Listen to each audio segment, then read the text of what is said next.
দিয়েছি সেই কাগজটাতে কি লিখে আছে? ডেঙ্গু সতর্কতা।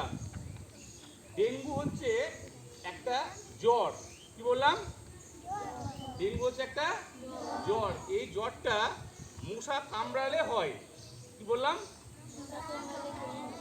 আচ্ছা, তাহলে আমাদেরকে মশা থেকে সাবধান থাকতে হবে।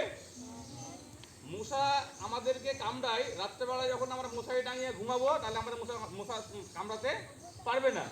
তাহলে আমাদেরকে মশারি টাঙিয়ে ঘুমাতে হবে, তাই তো?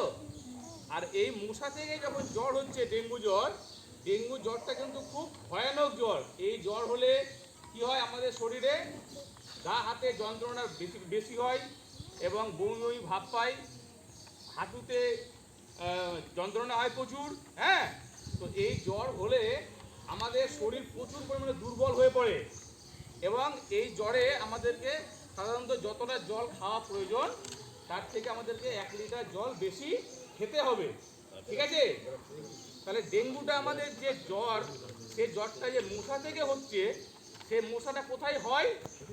আমাদের বাড়ির আশেপাশে যেখানে জল জমে থাকে, যে জলটা প্রয়োজন নাই, দেখা গেলো অপ্রয়োজনীয় কোনো প্লাস্টিকের ভাঙা পাত্র বাড়ির পাশে হয়তো কোথাও পড়ে আছে, সেখানে বৃষ্টির জল হবে, জলটা জমে থাকবে, সেখানে কি হয়? পরিষ্কার জলটাতেই কিন্তু ডেঙ্গুর মশা লার্ভা তৈরি করে। সেই লার্ভা থেকে আমাদের কি হয়? ডেঙ্গুর মশাটা আমাদের আস্তে আস্তে বেড়ে যায়।